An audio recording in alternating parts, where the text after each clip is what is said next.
Shalom, shalom. Une fois encore, soyez les bienvenus à l'école de mariage. Nous avons commencé par parler du célibat. Habituellement, les gens croient que le célibat est un temps de pause dans la vie de l'être humain. Certains croient que le célibat, ce temps constitue plus ou moins un moment d'amusement dans leur vie. Et pour les gens spirituels, le célibat est une malédiction. Mais quand nous rentrons dans les Écritures bibliques, nous allons nous rendre compte que le célibat est un don. C'est-à-dire que le moment où nous sommes célibataires, c'est en ce moment que nous devons nous lever pour nous bâtir pour notre réalisation.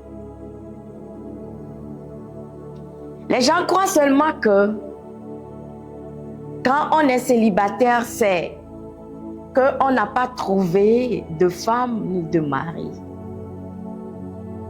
Mais plutôt dans le célibat, on doit se lever pour se préparer. On doit se lever pour acquérir l'endurance. Parce que notre vie sur cette terre, elle est plus ou moins longue. L'endurance qui nous permettra de pouvoir affronter la vie, les péripéties de la vie. Il y a certaines personnes qui démissionnent de la vie pour le simple fait que quand ils étaient célibataires ou bien elles étaient célibataires, n'ont pas pris le temps de pouvoir travailler dans le célibat et acquérir l'endurance pour pouvoir affronter la vie. Pour pouvoir affronter la vie.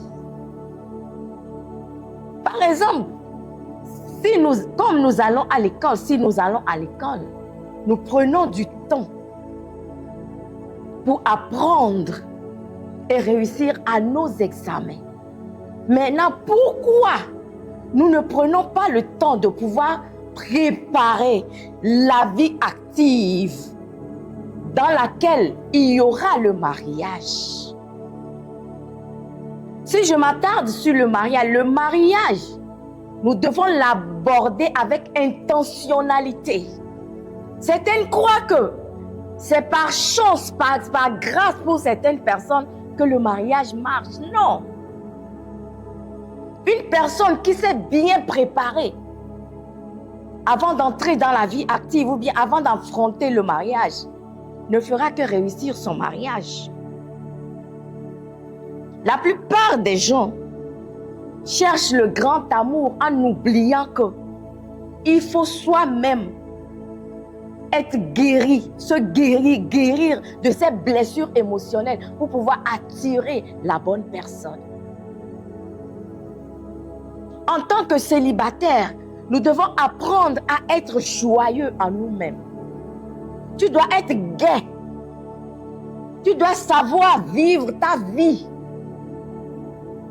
Apprendre la gaieté. Comme la Bible nous le dit, nous le conseille, soyons toujours joyeux. Et la joie de notre Seigneur est notre force. Il y a certaines personnes qui se disent, c'est parce que je ne me suis pas encore mariée, que je suis tout le temps sur mes nerfs. Quand j'aurai trouvé l'âme sœur, je ne serai plus aigrie. Non, l'aigreur là, si tu n'apprends pas à en découdre avec l'aigreur, tu rentreras dans le foyer avec l'aigreur. Apprends à être joyeux en tant que célibataire.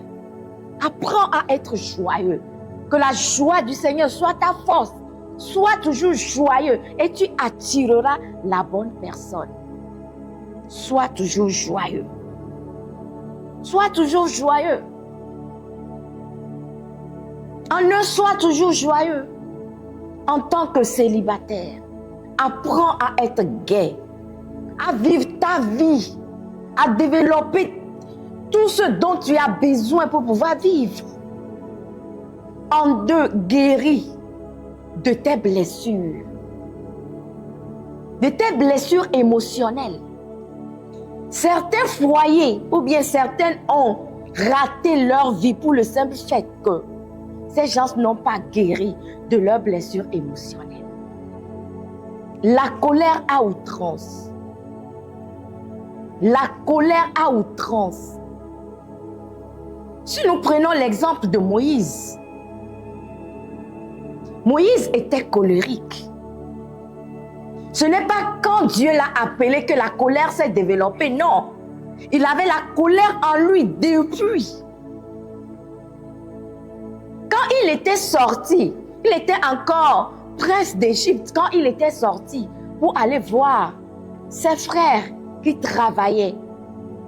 Quand il a vu un Égyptien frapper un Hébreu, il n'était pas du tout content. Et pour en découdre, il a tué l'Égyptien et l'a enfoui dans le sable à cause de la colère. À cause de la colère. À cause de la colère. Guéris de tes émotions. Guéris de tes émotions avant de rentrer dans le foyer conjugal. Il faut guérir de ces maladies. Il faut guérir. Tu as besoin de guérir de tes blessures émotionnelles. Tu dois guérir de tes blessures émotionnelles. Quand vous voyez certaines personnes même tuer des cafards ou bien des mouches, on sent que ces gens-là, ils ont des colères pas possibles. Guéris. Il y a certaines personnes qui sont paresseuses à outrance. Certaines personnes qui sont sales, qui ont du mal même à se laver, même à changer leurs sous-vêtements. Mais toutes ces gens aspirent à rentrer dans le foyer conjugal. Tu as l'habitude de dire que ton mari ou bien ta femme n'ira pas t'apprendre comment est-ce qu'on fait la toilette intime. Je suis désolée. Ce n'est pas quand tu vas te marier qu'on t'apprendra comment être propre, comment arranger sa maison, prendre soin de ses enfants, prendre soin de soi-même. Comment avoir une haleine propre. Ce sont des choses qu'on doit apprendre en tant que célibataire. Guérir des blessures. Guérir des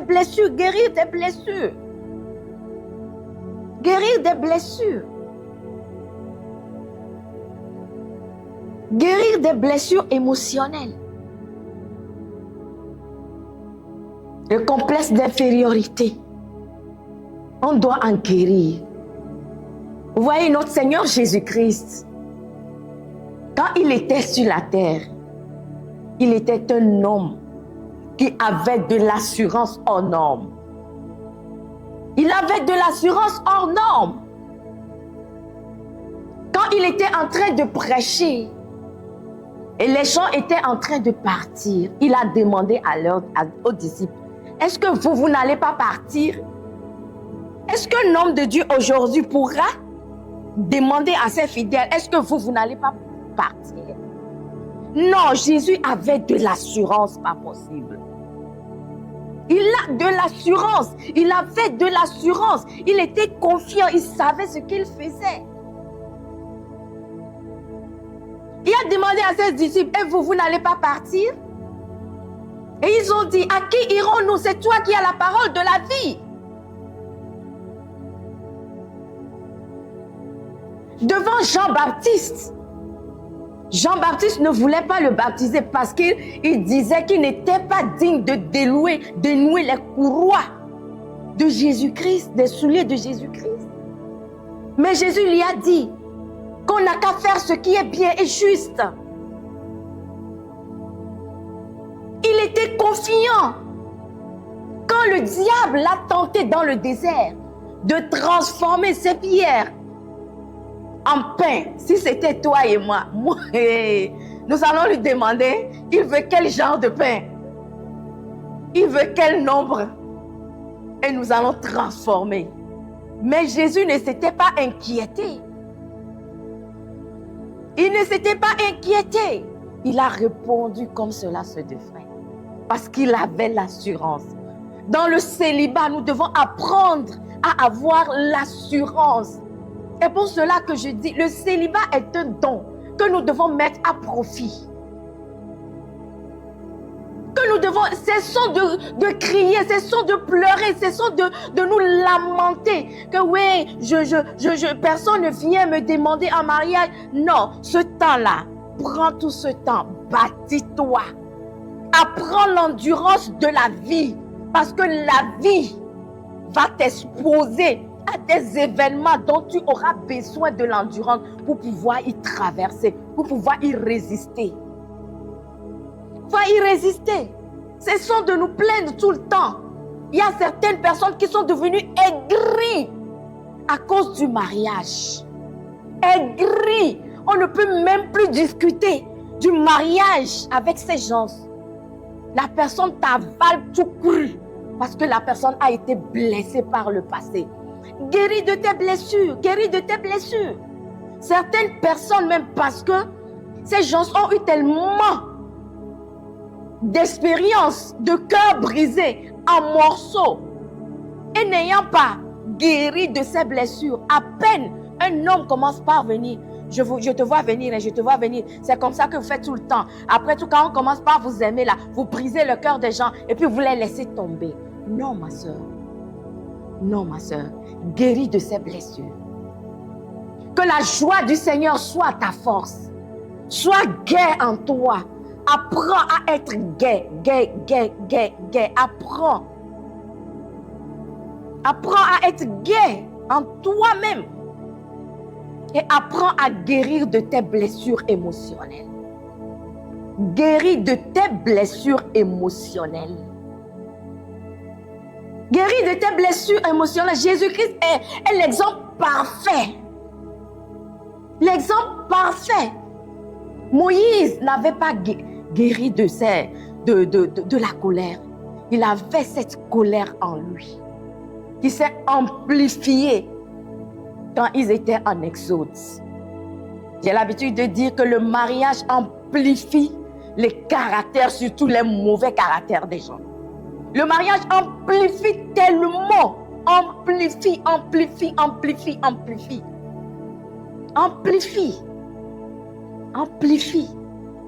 Guéris de tes blessures émotionnelles et prends conscience que tu es une créature si merveilleuse qu'aucun homme, aucune femme ne viendra te dévaloriser parce que tu connais ta valeur. Aujourd'hui, c'est comme si nous ne connaissions plus nos valeurs. Et dans ce sens que quand un homme entre dans ta vie et te demande si je ne couche pas avec toi, je ne vais pas t'épouser. Il dit, hey, ne m'abandonne pas là, ne me laisse pas là, ne me laisse pas là, ne me laisse pas là. Et tu t'adonnes à la personne.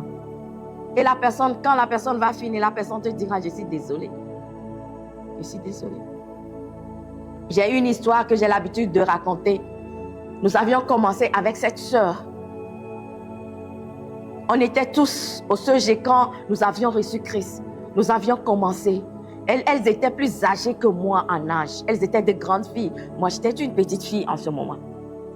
Et il s'est fait qu'un homme est rentré dans sa vie. Un frère aussi. Et quand vous les voyez parler en langue ici, hey, vous allez dire que c'est le Saint-Esprit même qui est descendu. Et le monsieur, le frère avait promis à la dame, à la fille, que je vais t'épouser. Et ils ont commencé leur cheminement. Dans leur cheminement, il s'est fait que le monsieur a commencé par menacer la fille. Si tu ne me livres pas la marchandise, je ne t'épouserai jamais. Si tu ne me laisses pas goûter aux fruits défendus, je ne vais pas t'épouser. Si tu ne me laisses pas goûter aux fruits défendus, je ne vais pas t'épouser.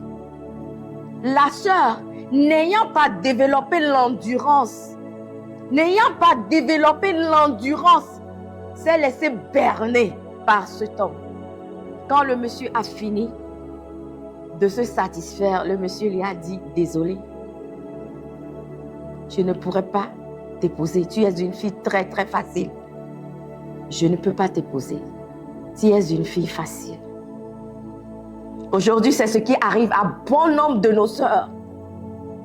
À cause de l'amour, à cause de l'émotion, à cause du mariage, nous immolons notre destinée sur l'autel de mariage. Nous immolons notre destinée à cause du mariage. Un homme qui veut t'épouser, qui veut t'expérimenter, te goûter avant. Tu te dis, oui, il va m'épouser, il va m'épouser. Et puis vous passez à l'acte. Un homme, 2 hommes, 3 hommes, 4 hommes, 5 hommes, 6 hommes, 7 hommes, 8 hommes, 10 hommes. Tu es toujours célibataire. Avec des liens d'âme pas possibles. Et tu deviens aigri.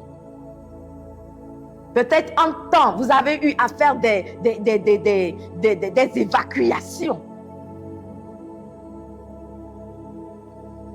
Et c'est quand on est désespéré qu'on commence à vouloir chercher être des saintes dans l'église.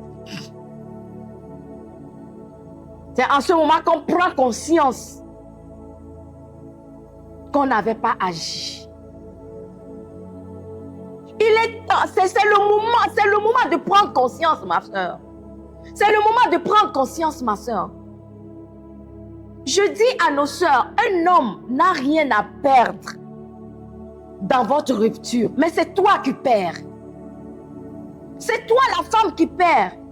Si vous n'avez jamais couché ensemble, tu lui dis tant mieux. À qui mieux. Mais si vous avez couché ensemble, il y a un problème. Le lien d'âme qui se crée, et blessure émotionnelle, et ton cœur qui se met en pièces.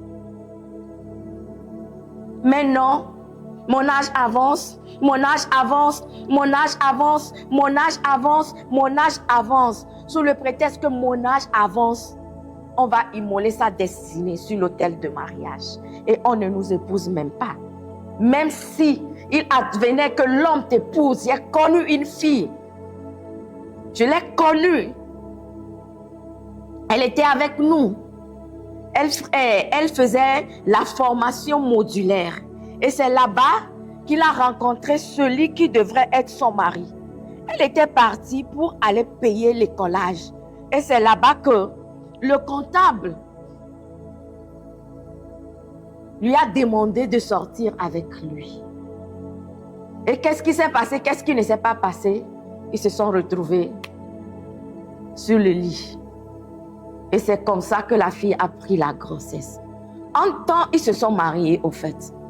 Mais je vous assure que le monsieur n'a jamais été en sécurité.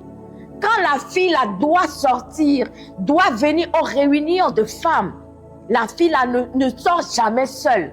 Elle sort toujours avec les enfants. Ou bien quelqu'un doit l'accompagner parce que le monsieur n'a pas confiance. Où est-ce que ton mari t'a trouvé?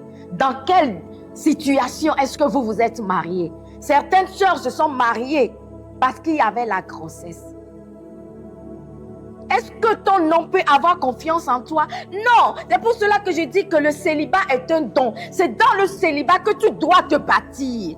Toi qui ne sais pas t'abstenir, ne t'attends pas à ce que quand tu vas te marier, tu vas t'abstenir. Et ainsi que dans le christianisme, nous voyons bon nombre de personnes qui sont encore des adultérés parce qu'ils n'ont jamais appris l'abstinence, croyant qu'en se mariant, ils vont se contenter d'une seule femme.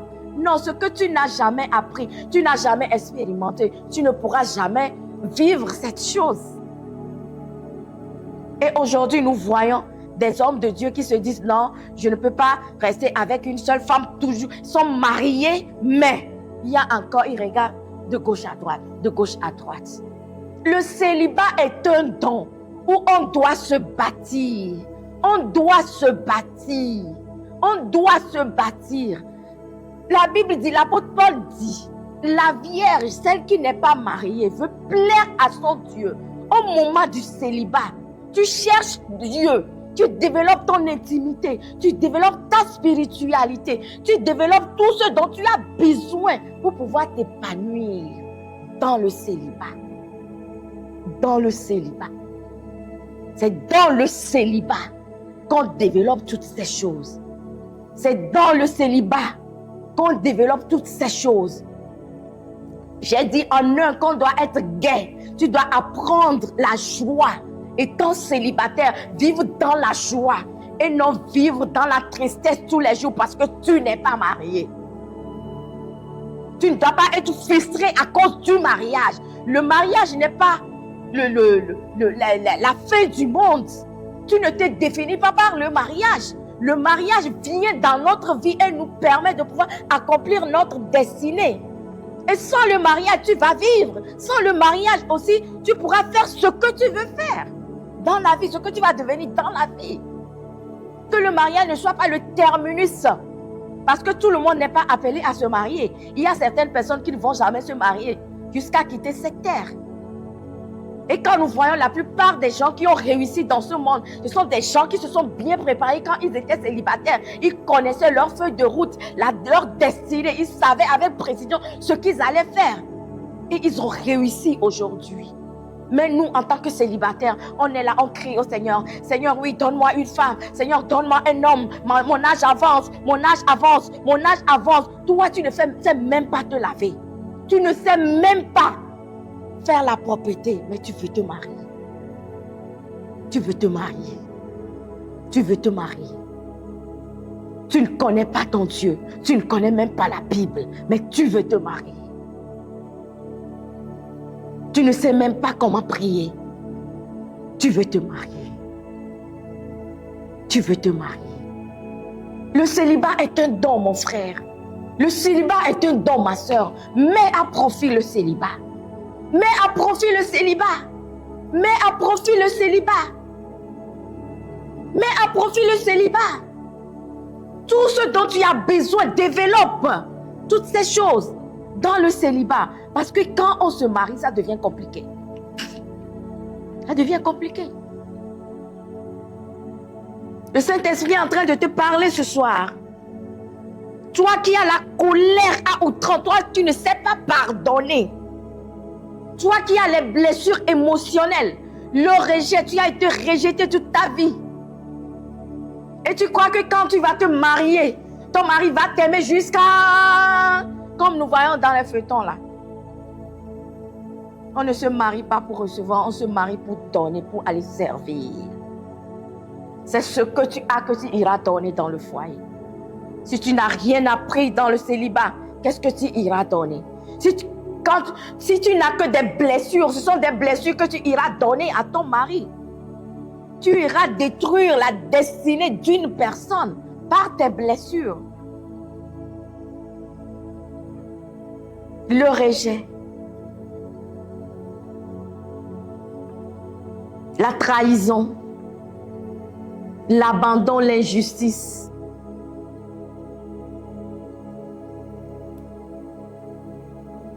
Quel genre de blessure est-ce que tu souffres?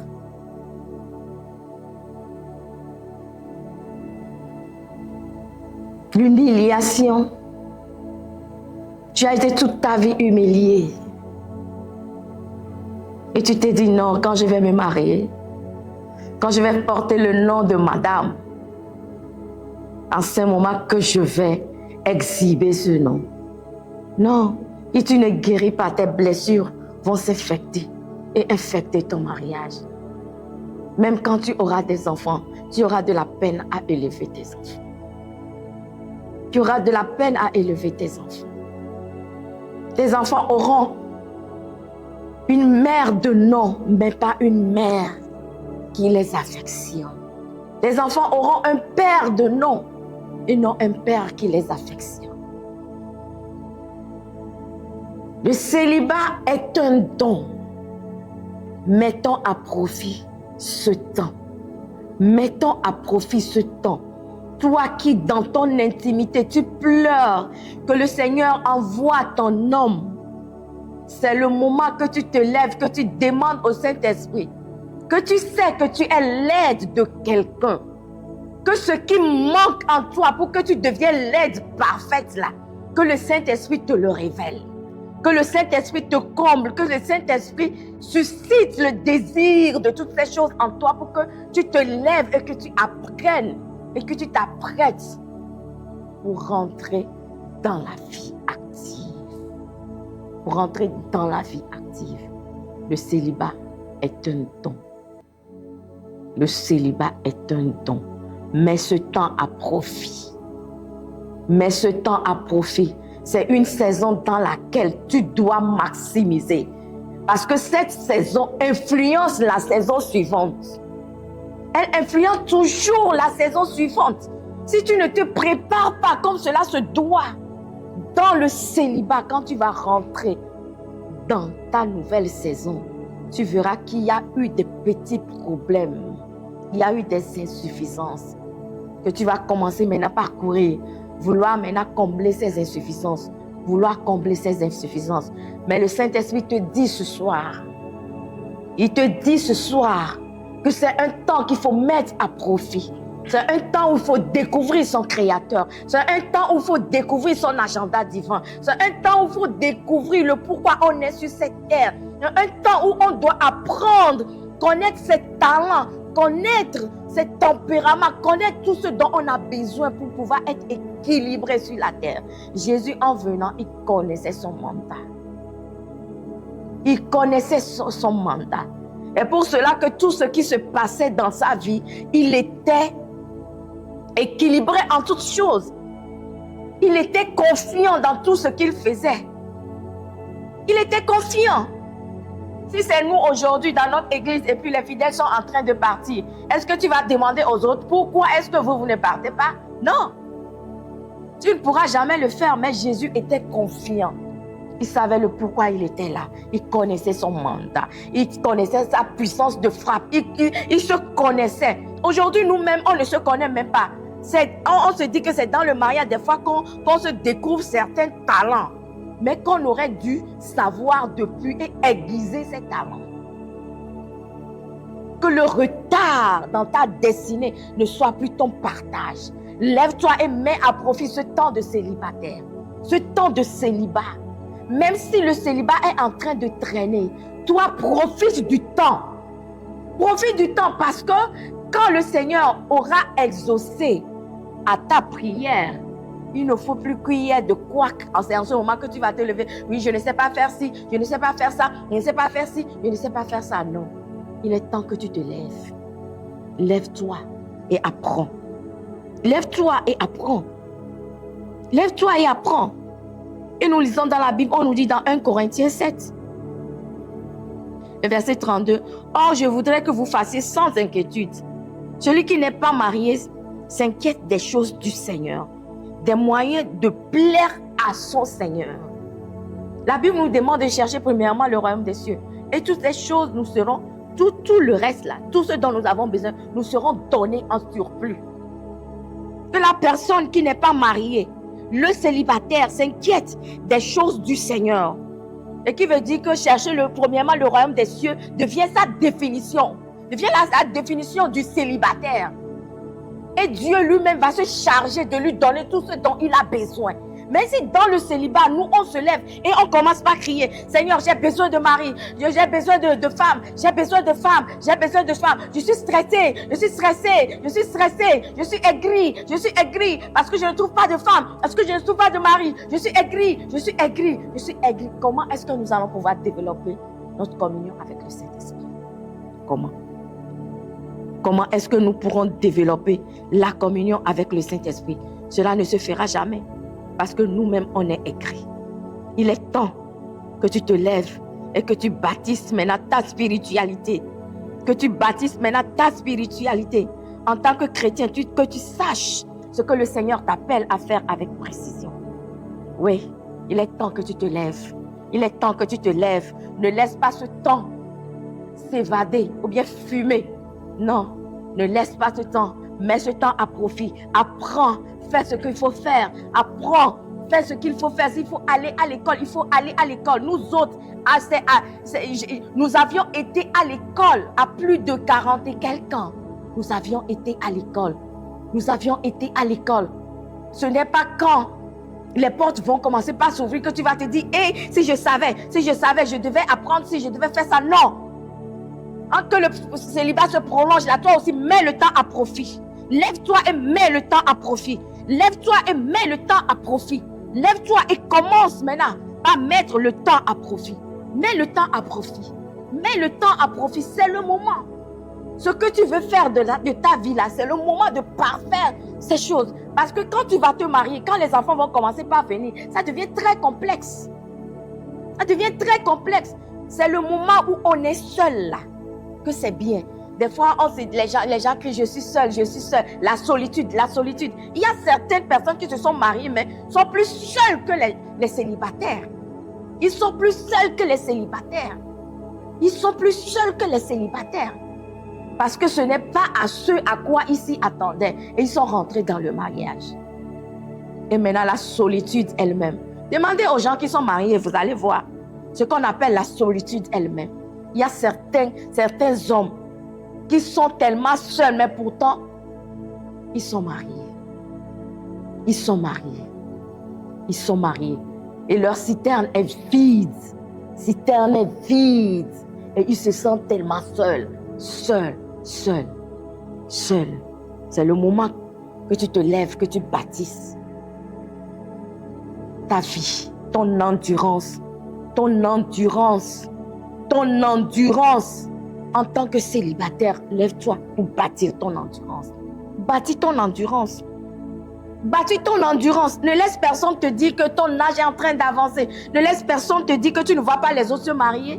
Oui, les autres se marient. Et alors, tout le monde a son heure. Quand ton heure aura sonné, avec les atouts, les aptitudes que tu as eu à développer, toi, il n'y aura que de la vitesse dans ton mariage, de la vitesse dans ta vie, la vitesse. Je laisse la paix de notre Seigneur Jésus-Christ, la gloire de notre Seigneur Jésus-Christ avec vous. Vous êtes bénis ce soir. Vous êtes bénis ce soir. Vous êtes bénis ce soir. Vous êtes bénis. Vous êtes bénis.